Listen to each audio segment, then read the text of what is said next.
In this video, we'll find out if your password really is safe.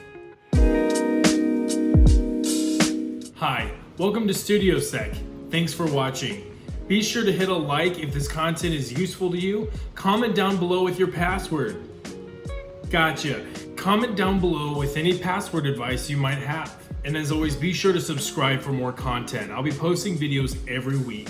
Password security is a huge deal. As far as security is concerned, it's the #1 secret you have. Password attacks are also common. Attackers are always looking to get your password, and they'll do anything they have to do to get it. From phishing attacks to social engineering attacks to even using applications like John the Ripper to do different kinds of attacks on your password. As far as basic password attacks go, there are 3 main types of attacks we want to focus on: brute force attacks, rainbow tables, and dictionary attacks.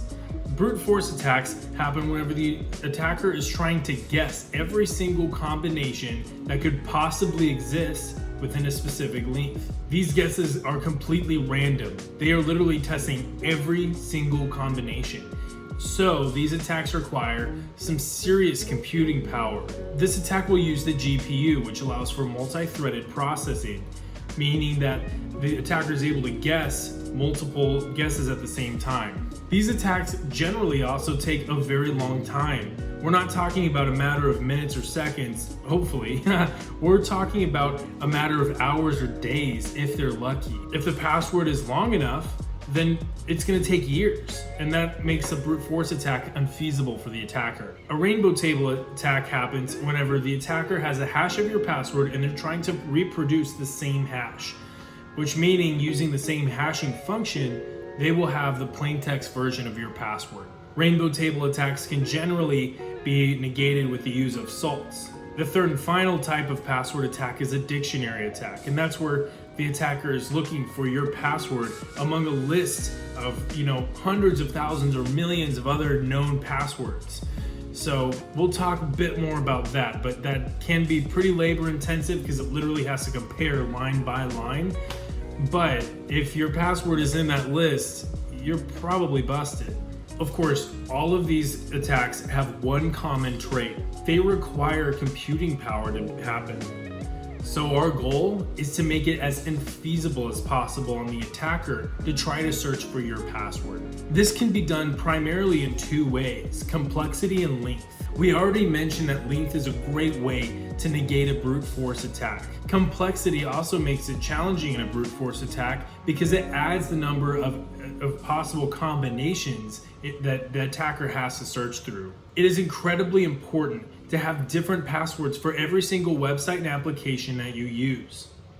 It's also important that you're not writing these down and displaying them anywhere that anybody else can see them. Like I said at the beginning of the video, passwords are your #1 secret. As I'm sure you can already imagine, this can get incredibly challenging whenever you are using tens, if not hundreds, if you're a business, thousands of different applications and websites. It is impossible for you to remember thousands of different long and complex passwords off the top of your head without having to record them somewhere. Fortunately, you don't have to. You can use a password manager.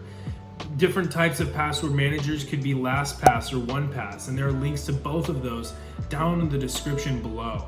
But a password manager takes care of that problem for you. It will produce a long and complex password for you. It'll remember it with the site that you used it for, and it'll save it in an encrypted database for you to retrieve later.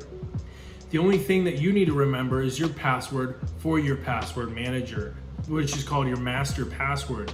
Now that is your password that you want to make it long and complex, and you do not want to forget it. Because remember, you cannot reset your password for your password manager. If you lose that password, if you forget it, all of your passwords are gone. So no pressure.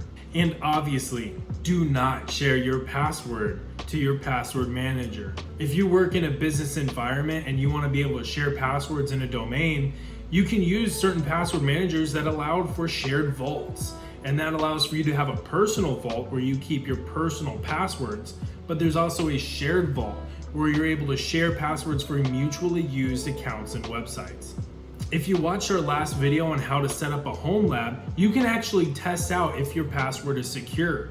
Download John the Ripper. You can either try to brute force your password in plain text using a brute force attack, or you can make a hash of your password and practice rainbow tables. In order to use John, you'll need good GPU, good CPU, and of course, John the Ripper, which of course requires computing power, so you can't just do this on a Raspberry Pi. I've included a link in the description on 2 machines that might be able to help you out. Obviously, with the home lab, you can easily test whether or not your password is breakable using John.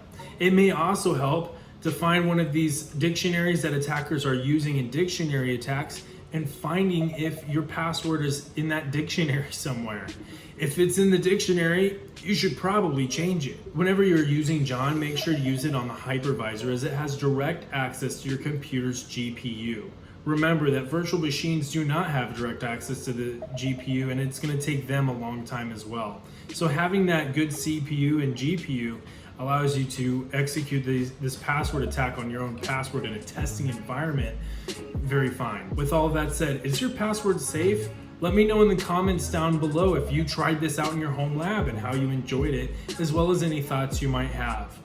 Also, if you have any thoughts on things you would like to see on this channel, let me know in the comments down below. I'd love to keep this channel relevant. And as always, subscribe for more content. I'm posting every week. Thank you.